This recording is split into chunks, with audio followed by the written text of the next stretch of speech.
Oke, assalamualaikum warahmatullahi wabarakatuh. Selamat pagi, siang, malam, atau sore semuanya. Kita berjumpa lagi di sini. Kita akan menjelaskan tentang materi selanjutnya, yaitu tentang elektropneumatik ya pada praktek berikutnya. Atau tepatnya di bab 5. Pada pertemuan kali ini kita akan menjelaskan tentang konflik pada elektropneumatik. Apa itu konflik ya? Jadi kalau secara definisi itu seperti ini. Jadi konflik itu pada rangkaian bertahap akan terjadi apabila sinyal yang berfungsi untuk menggerakkan silinder maju atau mundur atau sebaliknya itu datangnya secara bersamaan. Jadi sehingga menyebabkan silinder ini bingung dia maju atau mundur ya. Nah, kalau hal itu terjadi, pasti langkah silinder itu tidak bisa diprediksi. Dia bisa kemungkinan maju atau kemungkinan mundur, sehingga rangkaian yang sudah kita desain itu tidak akan sesuai dengan yang kita harapkan. Nah, saya ambil contoh ya, ini pada pertemuan sebelumnya, materi sebelumnya, kita punya, atau sebelum itu kita punya contoh kasus seperti ini ya. Lalu yang kemarin kita punya diagram langkah seperti ini ya. Oke, biar besar. Diagram langkahnya seperti ini. Kemudian ini persamaannya. Ya. Oke. Dari diagram langkah ini ya. Dari diagram langkah ini udah jalan belum ya Bendigamnya? Oke, sudah jalan. Dari diagram langkah ini didapatkan bentuk persamaan ini. Nah, seperti contohnya ini A plus pertama ya.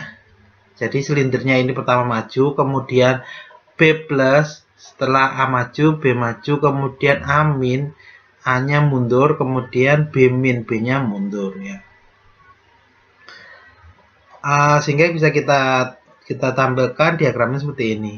A plus, B plus, A min, B min. Sehingga dari sini kita buat persamaannya bahwa untuk maju atau A plus itu adalah tombol start dengan B0. Kita anggap B0-nya di sini sudah aktif ya, karena dia tidak bekerja kan ya silindernya, sehingga sensor B0-nya itu tertekan di sini ya. Ini sensor B0-nya itu aktif karena dia tertekan. Sehingga dengan menekan tombol start saja ini menyebabkan A itu maju. Kemudian yang kedua dengan menekan kemudian yang kedua itu untuk membuat B maju ya. Jadi silinder B itu maju, maka syaratnya adalah sensor A1 ya. Maka di sini ada sensor A1 ya. A1 ini begitu ini A maju, A1 akan bekerja, maka B-nya juga ikut bekerja ya. Dan seterusnya seperti pada pertemuan sebelumnya atau pada penjelasan sebelumnya. Maka dari itu bisa kita buat rangkaiannya ya. Kemarin itu sudah kita simulasikan rangkaian seperti ini ya. Rangkaian seperti ini. Nah, atau kita buat di fluid sim itu rangkaian seperti ini ya. Nah, jika kita start gitu ya. Kita tombol start. Dia akan maju, kemudian B maju, kemudian A mundur, baru B mundur ya. Kalau dibuat diagramnya itu ya kurang lebih seperti ini. Maju ya, setelah itu A-nya maju, terus ganti B-nya maju, setelah itu A-nya mundur, baru B-nya mundur ya. Rangkaian seperti ini ya. Rangkaiannya ada tombol start diseri dengan ini ya. Start diseri dengan B0, Y3 itu untuk B plus ya, atau B plus. Ini B plus itu dari A1 ya. Saat A1 aktif maka B-nya ini B plusnya ini bekerja ya. Pada saat B1 bekerja aktif maka Y2-nya itu Y2 untuk A minus ini ya. Nah, dan seterusnya. Ini kita menggunakan persamaan model ini bisa ya. Jadi persamaan model ini bisa ya.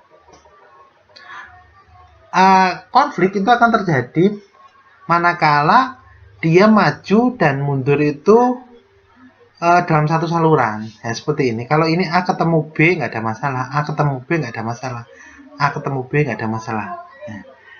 Akan muncul pertanyaan kalau modelnya itu seperti ini. Nah, ini A ketemu A, B ketemu B. Nah, itu pasti akan terjadi konflik. Dia akan bingung menentukan dia maju atau mundur di sini ya, karena dia satu saluran. Untuk lebih jelasnya saya akan coba simulasikan ya. Kalau ini model yang kemarin ya, seperti yang kemarin, kemudian kita ambil contoh aja persamaan ini ya, maka A plus itu adalah didapat dari tombol start, dan C, ini bukan C, ini kita ambilkan B ya, misalkan ya. A plus dengan B 0 ya, saat B nya 0 di sini, B nya 0, maka dengan menekan tombol start dia akan maju. Kemudian saat A-nya A mundur ya, A mundur itu didapat dari A1 ya. Saat A-nya di sini sudah 1 ya. A1 ini aktif di sini, sensor A1 aktif, maka itu memerintahkan silinder A untuk mundur. Ya, maka syaratnya A mundur itu adalah A1 ya. Kemudian yang B plus ini untuk maju itu dari A0. Begitu di sini sudah 0, maka dia akan maju ya. Kalau di sini sama persamaan dengan yang kemarin, pada saat B min atau B mundur itu syaratnya dari B1. Jadi B-nya di sini 1, maka dia mundur ya. Kalau kita buat rangkaiannya seperti ini, atau lebih jelasnya kita simulasikan ya, kira-kira bisa tidak seperti itu ya. Saya punya semua persamaan ini, oke.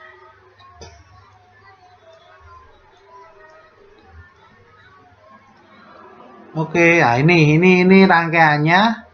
Kemudian ini untuk dapat bekerja tadi ya.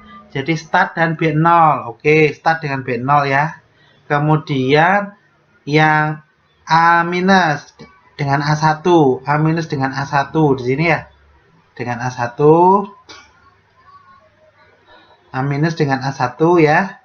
Terus kemudian B plus dengan A0 ya. B plus sensornya A0, kemudian B minus sensornya yang aktif atau syaratnya adalah B1, B minus B1. Nah, ini kita akan simulasikan. Nah, oke, nggak apa-apa. Nah, dia langsung maju di sini ternyata ya. Dia di sini langsung maju saja, karena A-nya sudah 0 di sini. Ya, A0-nya sudah aktif, maka dia maju saja. Kalau kita tekan, dia juga nggak mau. Nah, ini terjadi konflik di sini. Dia bingung. Ini sudah maju saja ini ya. Ini nggak bisa. Ini jadi B plus dan B min ini aktif bersamaan. Anda lihat di sini jalurnya. B plus dan B min itu aktif secara bersamaan. Di sini aktif bersamaan. Maka dari itu bingung ini rangkaian ini ya. Kalau error nggak error, tapi dia nggak jalan ya. Nah, ini terjadi. Kalau kita realnya nanti dia nggak jalan ya. Nah, ini salah satu konflik terjadi di sini. Maju dan mundur bareng, hidup semuanya. Jadi bingung itu ya. Nah, untuk mengatasi itu maka ada metode untuk menghilangkan konflik itu. Jadi metode untuk mengatasi konflik. Jadi dengan model yang sama seperti yang percobaan kemarin, tidak bisa ternyata kalau yang diharapkan itu diagram step atau diagram langkahnya seperti ini. Jadi A maju, kemudian mundur, B maju, kemudian B mundur. Itu tidak bisa. Ini masih satu, sedangkan kalau di aplikasi yang namanya pneumatik itu ya, itu lebih dari 1, lebih dari 2, mungkin bisa 5 atau 4, nah itu pasti permasalahannya lebih banyak. Kemudian saya akan jelaskan berikutnya. Nah, untuk mengatasi konflik itu bagaimana? Maka di sini kita akan coba selesaikan ya. Ini ada caranya, bisa Anda lihat di job sheet-nya ya. Bagaimana untuk menghindari konflik pada elektropneumatik ya. Berikut langkah-langkah untuk menyelesaikan konflik. Tentukan jumlah konflik yang berada di antara awal dan akhir ya. Kemudian tetapkan jumlah saluran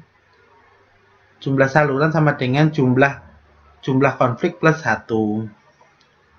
Kemudian tiap saluran, nah saya kalau ke sini nanti bingung ya, saya ambil contoh aja ini. Ini tadi metodenya. Dan metode untuk menyelesaikan konflik bisa Anda baca sendiri nanti ya. Kalau dibacakan seperti ini pasti bingung nanti, nggak dipraktekkan ya. Jadi ini untuk teorinya seperti ini bisa Anda baca, tapi nanti lebih jelasnya itu kita praktekkan atau bisa Anda baca sendiri nanti ya. Nah, di sini. Lebih mudahnya nanti kita ke kasus saja. Misalkan ini kasusnya ya. Saya punya 3 buah silinder. Silinder ini saya beri nama silinder A, B, C ya. Ini contoh kasusnya pada mesin stamping untuk menetempel gitu ya, plat. Stempel ini akan bekerja secara bergantian, misalkan A dulu. Jadi A itu melakukan stamping pada sisi sini ya. Kemudian setelah A nyetempel, kemudian dia balik lagi. Kemudian B tempel di titik yang tengah, bagian plat yang tengah, kemudian balik lagi. Kemudian C yang bawah ya, tempel plat di bagian bawah, kemudian balik lagi. Nah, itu contoh kerjanya, aplikasinya. Jadi dia akan bekerja secara terus menerus nanti ini. A kerja, B kerja ya, C kerja. Jadi maju mundur maju mundur maju mundur gitu ya. Untuk awal bekerja sama dengan tombol start ya, kurang lebih cara kerjanya nanti seperti itu. Nah, kalau dari cara kerja itu bisa buatkan diagram langkah ya. Ya, diagram langkahnya seperti ini. Jadi A maju kemudian mundur, B maju kemudian mundur, C maju kemudian mundur ya, seperti ini, dan siklus itu akan berulang nanti. Nah, untuk menjelaskan ini ya, maka langkah pertama kita tentukan dulu konfliknya. Konflik itu terjadi manakala satu silinder itu berdekatan posisinya, misalkan A maju dan mundur itu saling berdekatan, itu pasti akan terjadi konflik. Nah, contohnya ini di sini konflik pertama, konflik kedua, ini konflik ketiga. Ada 3 konflik di sini ya. Maka setiap konflik itu kita pecah nanti akan menjadi yang namanya saluran. Ini saluran 1, 2, 3, 4. Ada 4 saluran. Itu tambah 1 ya, 4 saluran nanti minimal di sini ada 4 saluran. Sehingga setiap saluran itu tidak akan saling terhubung ya. Sehingga mudah tadi seperti yang tadi itu nggak akan terjadi maju dan mundur bebarengan, sehingga dia nggak jelas itu ya. Kapan dia maju, kapan mundur.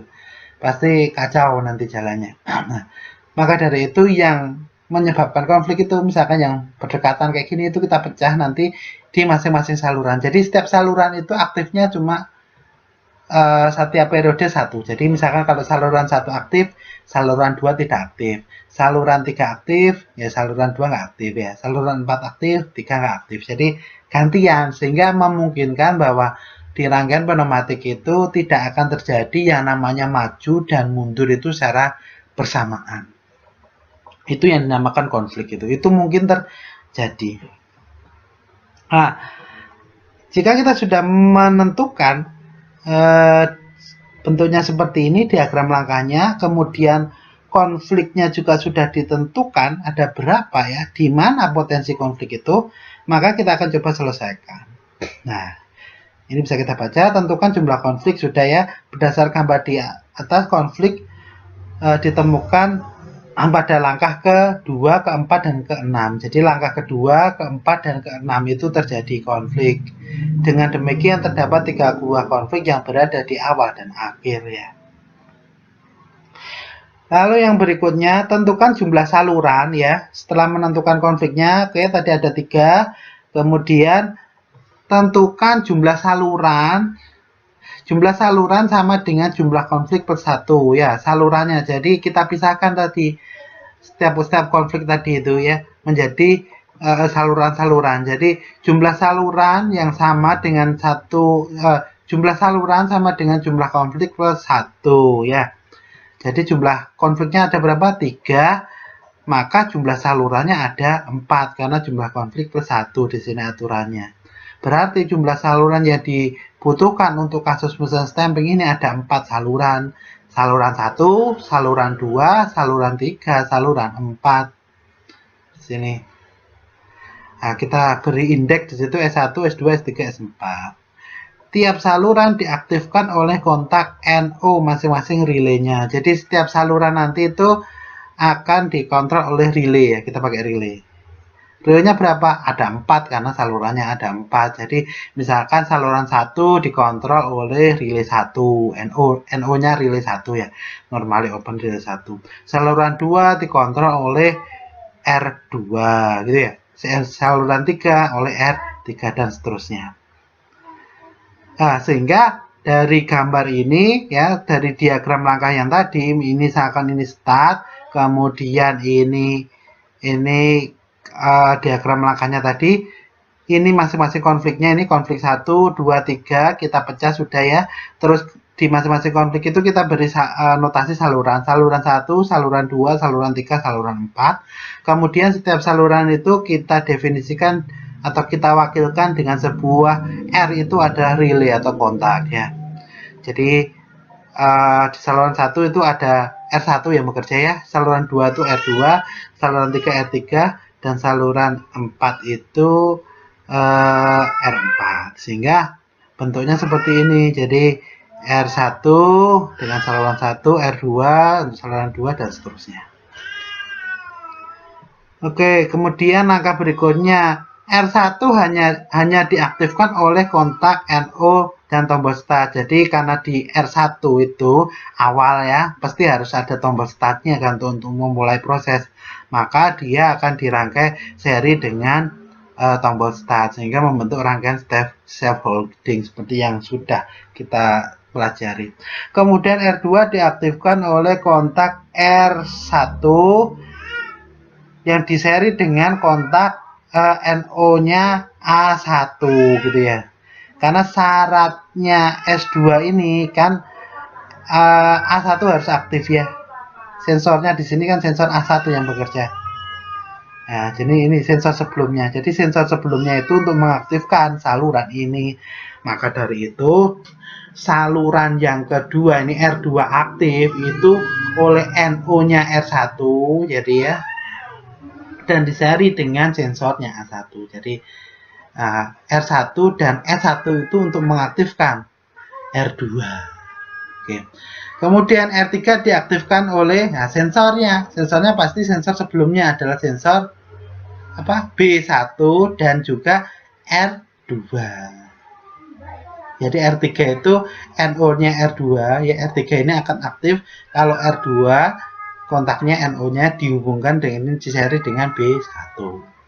R4 akan aktif jika kontak NO-R3 ya, NO-R3 diseri dengan sensor yang dekat dengan R4 yaitu sensor C1 ya. Oke, itu untuk mengaktifkan salurannya. Jadi saluran ini diaktifkan dengan cara seperti itu. Kemudian yang berikutnya kontak NC sebagai pemutus kondisi latching ya, supaya tidak terpengaruh seperti tadi saat kondisi setelahnya sudah berlangsung ya, atau saluran ini bekerja, saluran 1 itu harus mati ya. Saluran 1 untuk mematikan saluran 1 tentu saja kita pakai NC-nya ini ya. NC-nya R2. Nah, pada saat R2 aktif maka dia akan memutus ini tentu saja ya. Maka dari itu di sini kontak NC-R2 itu sebagai pemutus latching R1. Jadi kontaknya NC-R2 itu digunakan untuk memutus R1 ya. Terus kontaknya R3 untuk memutus R2. Kontaknya R4 untuk memutus R3 dan seterusnya. Khusus untuk R1 selain diputus dengan NC, maka dia juga harus diputus dengan kontak-kontak setelahnya, kontak relay R3 dan juga R4. Nah, kemudian yang terakhir untuk memutus R4 itu digunakan kontak NC dari sensor yang mengakhiri siklus. Sensor yang mengakhiri siklus di sini adalah sensor C0. Jadi dia harus diseri dengan sensor C0. Itu yang untuk R4. Sehingga lah ini agak rumit ini ya, gambarnya seperti ini ya. Jadi R1 di saluran 1 itu akan bekerja manakala tombol start ini dengan R1 kita mengunci sama ya, klik, ya. Begitu ini aktif, maka dia akan bekerja. Nah, setelah bekerja, kemudian A1 aktif ya, sensor A1 aktif itu akan menggerakkan R2. Pada saat R2 aktif, maka di sini ada kontak kan ya, kontaknya NC-nya R2. Nah, ini akan memutus sehingga R1-nya tidak aktif. Nah, R1-nya tidak aktif di sini. Nah, pada saat R2 aktif, selesai, kemudian di R3. R3 aktif itu kalau B1 ini ya, B1 aktif. Nah, pada saat R3 aktif, R2 harus mati. Caranya bagaimana? Lah ini, NC-nya R3 itu ditaruh di sini. Ini dan seterusnya. Lah yang R4 itu tergantung mana untuk memutus, untuk menonaktifkan ini dari sensor yang terakhir aktif. Adalah sensor C0. Ya, tadi sensor yang terakhir aktif C0. Sehingga R1 ini untuk saluran 1, R2 untuk saluran 2, R3 untuk saluran 3, R4 untuk saluran S4 atau 4 ya. Ini rangkaian kontrolnya seperti ini. Nah, oke, ini juga ada metode lain, tapi nanti dulu, jangan kesini dulu, nanti bingung malahan ya. Ini kalau sudah paham di sana nanti baru ke situ. Nah, untuk menghubungkan solenoid dengan saluran, nah ini yang rangkaian dayanya ya, atau solenoidnya itu ya, solenoid valve-nya. Jadi untuk maju maka dia di saluran 1 ya, seperti yang tadi ini di sini ya. Kita sudah bagi, jadi saluran 1 itu untuk maju aja, saluran 2 untuk A mundur dan B maju, saluran 3 untuk B mundur dan C maju, saluran 4 untuk C mundur. Nah, di sini kapan saluran-saluran itu aktif ini diatur dari sini. Jadi solenoid A+ ini saluran 1 ya. Kemudian solenoid A- atau solenoid A mundur itu diaktifkan oleh saluran 2. Nah, kemudian solenoid B+ itu diaktifkan oleh S2 dengan sensor A0. Kenapa sensor A0? Karena di dalam satu saluran itu, kalau cuma saluran aja pasti bingung nanti ini juga. Dan dia harus ada sensornya di sini supaya membedakan kapan A+, kapan kapan A-, kapan B+ di sini ya. Kalau A- atau A mundur itu tentukan cuma salurannya. Begitu salurannya aktif dia mau mundur. Tapi kalau B+, ya, B maju itu di samping salurannya aktif, dia juga harus ada kondisi lain yaitu sensor A0 juga aktif. Iya. Di B- juga gitu. B- cuma saluran A3, S3 aja. Nah, ya karena di sini satu saluran ya. Satu saluran itu dengan kondisi yang berbeda, misalkan B+, B- itu harus ada pembedanya. Kalau nggak ada yang pembedanya, pasti dia aktif bersamaan juga. Nah, ini yang membedakan di sini di satu saluran ini adalah sensornya B0. Jadi B mundur dan C maju itu dibedakan oleh sensor ini. Sama-sama di saluran 3. Kemudian C mundur itu ditentukan oleh saluran 4. Nah, ini saluran 4. Sehingga rangkaian kontrolnya seperti ini. Dayanya seperti ini ya. Nah, ini rangkaian pneumatik masih standar. Kalau rangkaian pneumatik ini silinder A, B, C, kemudian sama, ini 5/2 ya. Standar ini sensornya A0, A1, B0, B1, C0, C1 dan seterusnya. Oke ya, sekarang kita coba simulasikan itu ya. Saya tadi sudah membuat itu simulasinya. Mana tadi ya? Nah, ini saya sudah membuat di sini simulasinya. Oke. Oh, nah, rangkaian seperti ini ya. Nah, ini rangkaian dayanya ya. Kemudian ini rangkaian yang tadi yang sudah sesuai dengan yang di sana tadi ya. Jadi ini S1 startnya itu S1 atau start di sini ya. Sama aja, misalkan saya rubah aja nggak apa-apa ini. Start. Oke. Nah, jadi tombol start,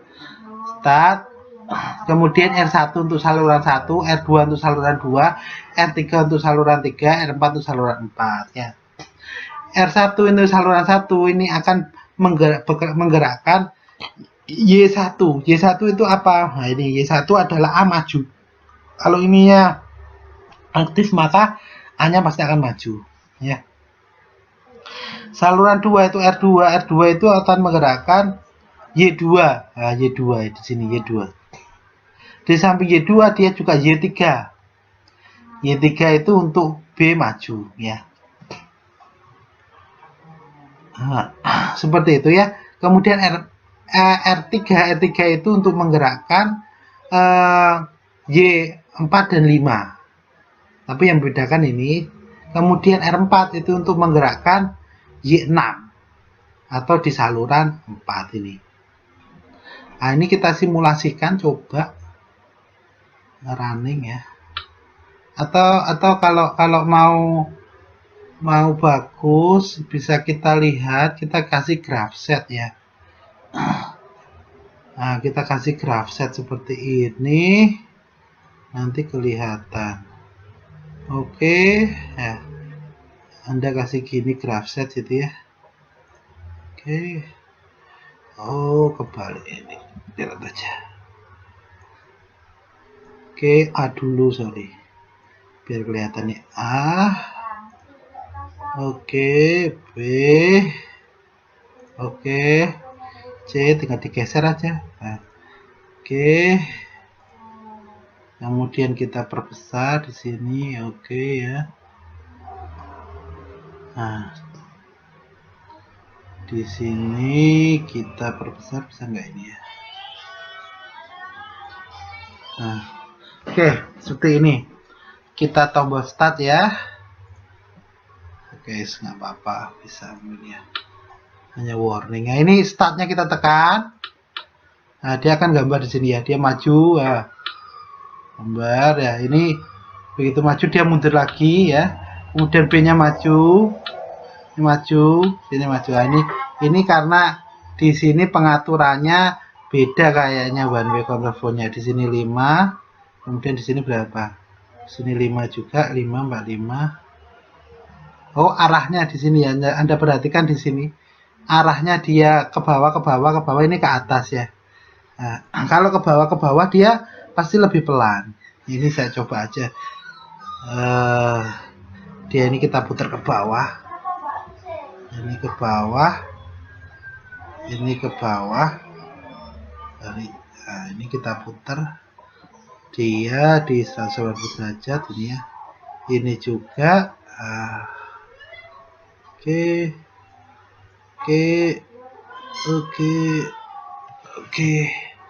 Kemudian yang C juga. Oke. Nah, ini kita putar 180. Oh, ini sudah benar ini.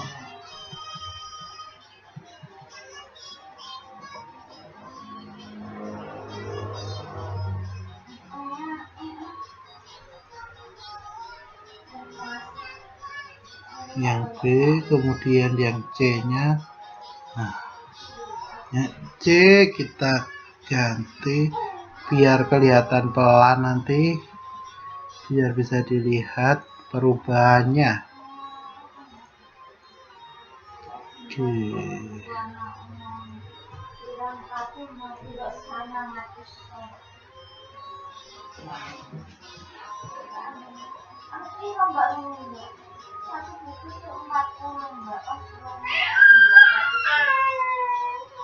Oke. Oke. Nah, kita coba tekan tombol start. Nah, dia maju. Nah, terus mundur ya. Ini mundur, terus yang berikutnya ya. Ini coba lihat, ini B-nya maju lagi, terus mundur. Ya. Kemudian C-nya maju lagi, terus mundur ya. Ya, itu ya. Itu sama dengan yang diharapkan di soal tadi, di mana? Di diagram langkahnya ini ya. Jadi dia maju, mundur, maju, mundur, maju, mundur itu ya ABC-nya ya. Nah, sekarang tugas Anda, kalau ini sudah, nanti bisa Anda coba juga ini sudah ada. Nah, tugasnya ini alat pengeling ini ya. Ini silindernya cuma 2 aja. Nah, yang pertama Anda buat dulu diagram langkahnya, kemudian Anda buat dulu persamaannya tadi ya. Kemudian Anda buat mana konflik, mana tidak itu ya, terus jumlah apa itu salurannya ada berapa ya, jumlah salurannya berapa. Nah, ini seperti contoh di sini, ini diagram langkahnya bagaimana ya, terus elektropneumatiknya bagaimana, dan juga rangkanya bagaimana ya. Kalau itu masih mudah, ini 2 ya. Kalau yang 3 tadi saya contohkan 3. Nah, yang di bawah ini ada 3 kalau nggak salah ya. Nah, ini bor ini ada 3 ini ya. Mesin bor mempunyai langkah kerja itu 3 buah silinder, 3 buah silinder, 3 buah silinder dan beberapa sensor. Tentukan gambar skema rangkaian berkumpul dan simulasi. Kalau ini langkah seperti ini ya. Ini hanya maju ya. Terus kemudian di sini sampai ini baru mundur. Nah, B-nya ya. B-nya maju, mundur, maju lagi, mundur lagi ya. Ini contohnya gini. Jadi ini ada benda kerja ya, ini cara kerjanya gini. Silinder A itu mendorong benda ini. Dorong di sini ada tumpukan benda ya. Tumpukan benda. Benda ini didorong maju ke sini untuk dibor ya. Nah, begitu sudah di sini ya, dia dibor, B-nya maju. Ya, di sini sudah didorong, kemudian B-nya maju. Maju mundur ini bor, jadi gerakan bor. Di sini ada silinder gerakan bor. Maju mundur gitu ya. Kalau sudah nanti baru ini maju mundur ya. Kemudian dia ini digeser oleh silinder C ini geser ya. Geser. Kemudian karena lubangnya ada 2 di sini. Begitu lubang 1 tadi sudah didorong ke sini ya, silinder C-nya itu geser, ini silinder C-nya geser juga, ini C, yang C dia geser. Kemudian setelah digeser ini untuk lubang yang sebelahnya, dia B-nya bekerja naik, turun atau naik ya, ini silinder B-nya kerja. Kemudian setelah itu kembali ya, C-nya kembali ya. Setelah C kembali baru A-nya kembali ya, A-nya kembali. Oke, kemudian ini tugasnya ya, nanti seperti biasa. Jadi tugasnya karena ini online, Anda kirimkan hasil praktikum Anda mulai percobaan 15 sampai 18 tadi ya, di Google Classroom atau e-learning PNC ya. Kemudian Anda buatkan nanti video, terus yang harus Anda kirimkan file presentasi, file fluidsheet. Yang utamanya itu harus ada file fluidsheetnya, kemudian file tata letak komponen di CorelDRAW, dan yang terakhir laporan hasil praktikum ya. Itu semua Anda kirimkan dalam bentuk soft copy nanti di e-learning PNC atau Google Classroom ya. Oke, jadi ini bisa menjadi 2 pertemuan ya nanti. Kalau 1 pertemuan kayaknya nggak selesai ya. 6 jam itu nggak akan selesai nanti membuat 3, 15, 16, 17 itu nggak akan selesai. Oleh sebab itu nanti ini 2 pertemuan ya, secara online semua. Kemudian kalau sudah nanti di percobaan yang ke-7 ya, dari hasil percobaan yang sudah Anda lakukan, nanti Anda kerjakan secara offline. Offline itu ke kampus ya, diuji apakah rangkaian yang sudah dibuat dapat direalisasikan gitu ya atau tidak. Nanti diuji pada percobaan berikutnya. Jadi Anda datang ke kampus sifatnya offline. Nanti kalau berarti pertemuan ke 15-16, sedangkan pertemuan 17-18 nanti dilaksanakan di kampus. Untuk penjadwalannya seperti biasa ya, nanti akan kita kirimkan di LMS itu ya, pembagian jadwalnya ya. Jadi nomor absen 1 ini kita bagi nomor absen 1 sampai 24, itu jam berapa saja gitu ya, sudah ada jamnya dan personelnya nanti. Pemberitahuannya bisa lewat WA Group atau di LMS. Oke, itu jadi praktikum kita. Semoga sukses dalam menjalankan praktikumnya ya. Jika ada yang kurang jelas bisa ditanyakan di WA ya, lihat WA atau LMS atau Google Classroom. Oke, selalu jaga kesehatan ya. Jangan lupa untuk selalu berdoa agar semoga praktikum ini dapat berjalan dengan baik. Kurang lebihnya saya mohon maaf. Assalamualaikum warahmatullahi wabarakatuh.